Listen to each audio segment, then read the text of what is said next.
அணுவும் அதை கண்டுகொள்ளாத மாதிரி வேறெங்கோ பார்த்து கொண்டிருந்தாள். ஆனால் பிறகும் அவன் பார்வை மாறாது போகவே அவனை பார்த்து என்னவென்று தலையசைத்தான். அவன் அவளையே பார்த்து கொண்டு, நீதான் சொல்லணும், என்ன என்றான். என்ன என்ன, ஏன் அனு இப்படி செஞ்ச, எனக்கு பதில் சொல்லு. நான் என்ன செஞ்சேன்? என் ஃபோன் ஏன் 2 நாளாக அட்டன் செய்யலை? நீ ஏன் என்னை வீக் டேஸில் எல்லாம் பேசக்கூடாதுன்னு சொன்னேன்? அணு ஒன்றும் பக்குவப்படாத பெண் இல்லை என்பது அவனுக்கு தெரியும். அப்படி இருந்தும் அவன் செய்த செய்கைக்கு அர்த்தம் கேட்பவளை என்ன செய்வது? அவளை தீர்க்கமாக பார்த்தவன், என் அணு என் செய்கை எல்லாத்தையும் புரிஞ்சுப்பான்னு நினைச்சேன் என்றான். அணு தலையை குனிந்தவாறு அமர்ந்திருந்தாள். அணு, வீக்கெண்டில் பேசலாம். நான் ஆல்மோஸ்ட் என் கோர்ஸை கம்ப்ளீட் பண்ணிட்டேன். எனக்கு எந்த ப்ராப்ளமும் இல்லை. பட் நீ படிச்சுட்டு இருக்க. நம்ம லவ் பண்ணுறோங்கிறதுக்காக உன்னோட ஸ்டடீஸ் ஸ்பாயில் ஆகிறத நான் விரும்பலை. அதுதான் அப்படி சொன்னேன். இதில் என்ன தப்பு இருக்குது? எந்த தவறும் இல்லை தான். இதெல்லாம் அவளுக்கும் தெரியும் தான். ஆனால் அவள் இதையெல்லாம் யோசிக்க கூட விரும்பவில்லை. அவன் அவளிடம் பேச வேண்டாம் என்று சொன்னான் என்பதை மட்டுமே அவள் நினைவுபடுத்தி கொண்டிருந்தாள். பின்பு கோபம் வராமல் என்ன செய்யும்? ஒருத்தருக்கு ஒரு விஷயம் புரியாதது வேறு, புரிந்ததை ஏற்றுக்கொள்ள மறுப்பது வேறல்லவா? அணு, என்னை பார் என்ற கதிரின் குரலில் கட்டளை தெரிந்தது. அவள் நிமிர்ந்து அவனை பார்த்தாள். நம்மளை பற்றி உன் அப்பாவுக்கும் தெரியும், என் அம்மாவுக்கும் தெரியும். நமக்கு எந்த பிரச்சனையும் வரப்போறதில்லை. உன் அப்பா, என் அம்மா 2 பேரும் இதை ஏற்றுக்கிட்டது நம்ம மேலே இருக்கிற நம்பிக்கை தான் காரணம். அதை நாம் காப்பாற்ற வேண்டாமா? நம்ம காதல் உன் படிப்பை பாதிக்கிறத உங்கள் அப்பாவால் இல்லை என்னாலேயோ ஏற்றுக்க முடியாது.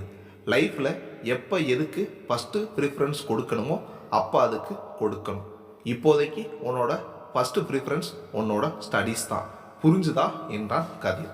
அவளுக்கு அது புரியாமல் இல்லை, புரிந்துதான் இருந்தது. ஆனால் அவனுடன் பேசாமல் இருப்பதை அவளால் ஏற்றுக்கொள்ளத்தான் இயலவில்லை. கண்ணீர் சிந்தியவளே, அணு, இது ரெஸ்டாரண்ட், பப்ளிக் பிளேஸ். இப்படி நீ அழுதா யார் என்ன நினைப்பாங்க? அதட்டியவன் கன்னத்தோட எந்திரி என்று அவளை அதட்டி ஒரு பார்க்கிற்கு அழைத்து வந்தான்.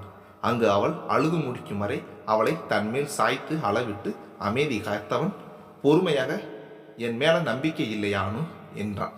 அந்த வார்த்தையை கேட்டவள் விதிர்த்து தான் போனான். என்ன வார்த்தை சொல்லிட்ட? இல்லை, உங்ககிட்ட பேசாம எனக்கு கூட கஷ்டமாக தான் இருக்கு. ஆனால் அது வேற. பட் ஏன் இந்த அழுக? கதிர், என்னால் உன் கூட பேசாமல் இருக்க முடியல. நீ ஒரு நாள் பேசலைன்னா கூட எனக்கு ரொம்ப ஒரு மாதிரி ஆகிடும். அவள் மனதை அவனால் புரிந்து கொள்ள முடிந்தது.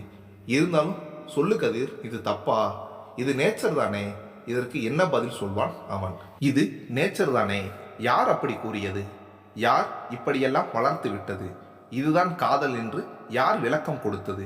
இது ஒரு மாயை அல்லவா? அப்படி யார் சொன்னதானு? என்ன சொல்ற? இல்லை, இது நேச்சர்னு சொல்றியே, அப்படி யார் சொன்னது? இல்லை, இப்படித்தானே எல்லோருக்கும் இருக்கும். அனு, நீ என்னை மிஸ் பண்ணுறேன்னு சொல்லு, நான் அதை ஒத்துக்கிறேன். நான் லீவில் ஊரில் இருந்தபோது கூட உன்னை பற்றி நினச்சிக்கிட்டே இருந்தேன். பட் அது வேற. பட் உன் கூட ஒரு நாள் பேசலைன்னா கூட ஒரு மாதிரி ஆகிடுவேன்னு சொல்கிறது என்ன அனு? அப்போ நம்ம காதலே உன்னை வீக்னஸ் ஆக்கிடுச்சா? அவன் பேச்சுக்களை சிறிது நேரத்திற்கு பிறகுதான் அவளால் உள்வாங்க முடிந்தது.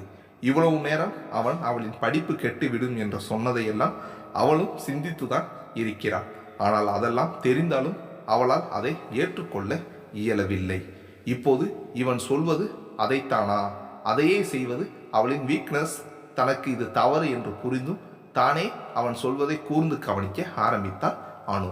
அவள் பார்வையில் ஏற்பட்ட மாற்றத்தை கவனித்து கொண்டுதான் இருந்தான் கதிர். அனு, இப்போ நாம் லவ் பண்ணுறோம்.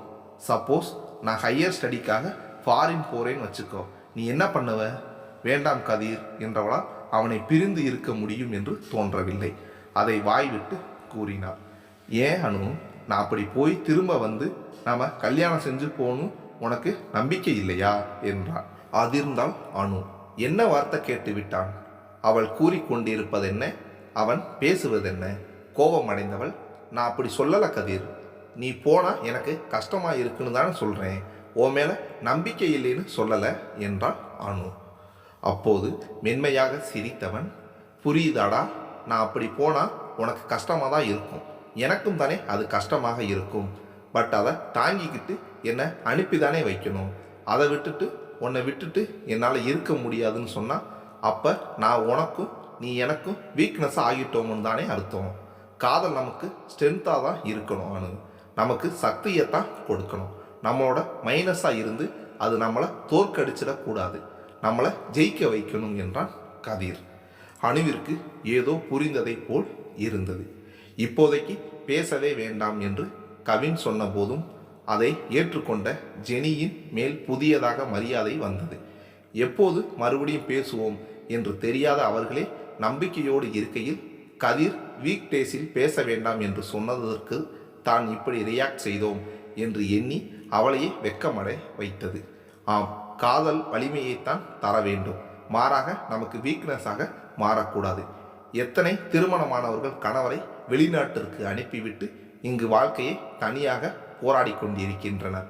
ஆனால் தானோ ஒரு சின்ன பிரச்சனையை பெரிதாக்கி விட்டோமோ என்று வருந்தினாள் அனு. சந்துரு டூருக்கு வரமாட்டேன் என்று சொன்னதிலிருந்து ஆரம்பித்த பிரச்சனை நந்து சந்துரு இருவருக்குள்ளும் ஓடிக்கொண்டே இருந்தது. அவன் எவ்வளவோ கெஞ்சியும் அவள் இந்த முறை சமாதானம் ஆகவில்லை. நந்து அவள் அத்தைக்கு ஒரு நாள் ஃபோன் செய்து அத்தை அப்பாவை பார்க்கணும் போல இருக்கு என்று கூறி ஃபீல் செய்தாள். விடுடா, சொன்னா அவர் வந்து பார்த்துட்டு போக போறாரு, நீ அவர்கிட்ட பேசினியா? இல்லை அத்தை, அவருக்கு வயலில் வேலை இருக்குதான், அங்கே வேற யாரும் கூட பார்த்துக்க இல்லை. ஓ அத்தை, எனக்கு என்னவோ இப்போ வீட்டுக்கு ஒரு முறை போயிட்டு வரணும்னு தோணுது, நீங்கள் என் கூட வர்றீங்களா? இந்த வீக்கெண்ட் போயிட்டு வந்துடலாம் ப்ளீஸ் என்றார். அவருக்கோ அவரின் கணவரிடம் என்ன சொல்வதென்று ஒரே தயக்கம். ஆனால் நந்து இவ்வளவு கேட்கும்போது முடியாது என்று சொல்ல முடியவில்லை. சரிடா, நான் பார்க்குறேன் அத்தை ப்ளீஸ்.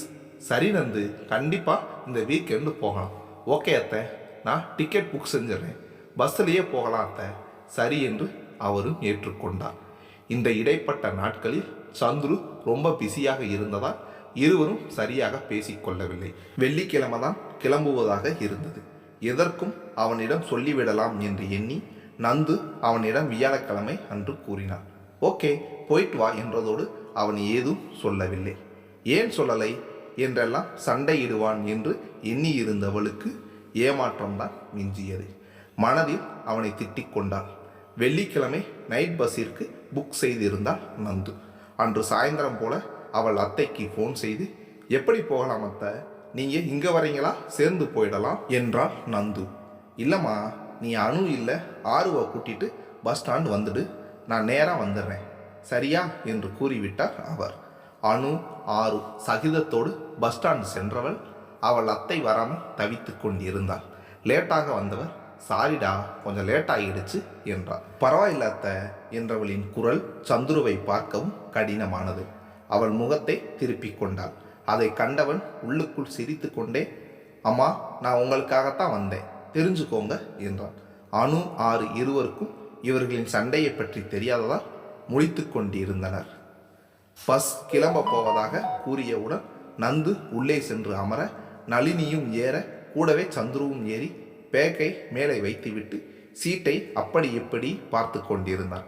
நந்து கடுப்பாக என்ன என்று கேட்டாள். எல்லாம் கம்ஃபர்ட்டாக இருக்கான்னு பார்த்தேன் என்று கூறினான்.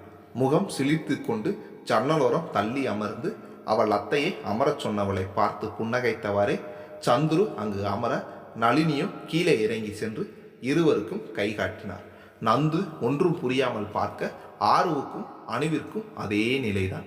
பாய்டா, பார்த்து போன்னு உனக்கு சொல்ல தேவையில்லை, ஏன்னா உன் கூட என் பையன் வர்றான், அவன் உன்னை நல்லா பார்த்துப்பான் என்றான்.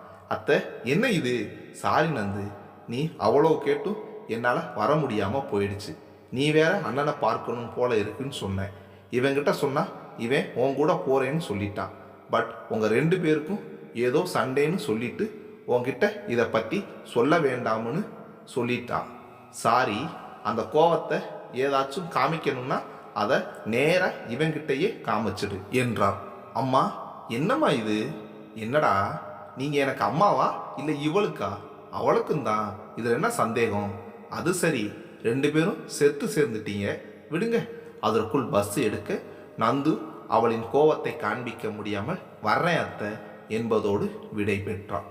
அவன் அவளுடன் வருவது அவளுக்கே சந்தோஷம்தான் என்றாலும் அதை மறைத்து வைத்தானே என்று கோபமும் கூடதான். எனவே சிலிர்த்து கொண்டு கொஞ்சம் தள்ளியே அமர்ந்திருந்தான். பார்த்து என்று கிண்டல் செய்தான் சந்துரு. என்னதான் வெளியே கோபம் போல காட்டிக்கொண்டாலும் உள்ளே ஏதோ நிம்மதியாக இருந்திருக்க வேண்டும். அதனால்தான் பஸ் டிராவலில் என்றும் உறங்காதவள் அன்று சீக்கிரமே உறங்கிவிட்டாள். முன் கோபமாக சீறிக்கொண்டு தள்ளி அமர்ந்தவள் இப்போது அவன் தோளில் சாய்ந்து கொண்டு உறங்கிக் கொண்டிருந்தாள். அவளை பார்த்து ரசித்தவாறே தன் தூக்கத்தை துளைத்தான் சந்துரு. மணி 12 கூட ஆகவில்லை. நந்து திடீரென்று தூக்கி போட்டார் போல் அதிர்ந்து விழித்து விட்டான். அவளையே கண்கொட்டாமல் பார்த்து கொண்டு வந்தவன், என்னடா என்ன ஆச்சு என்றான். முதலில் பேச்சு வராமல் தவித்தவளை தண்ணீர் கொடுத்து ஆசுவாசப்படுத்தி, இப்ப சொல்லு என்றான். ஆறு ஏதோ அலறா என்றான். என்னது என்று திரும்பி கேட்டவனுக்கு அதையே பதிலாக சொன்னான். ஓ, கனவு கண்டியா? ஆனா ஏதோ நிஜம் போலே இருந்துச்சு. ஆறு ஏதோ கத்துறா, எனக்கு ஏதோ பயமாக இருக்கு என்றான் நந்து.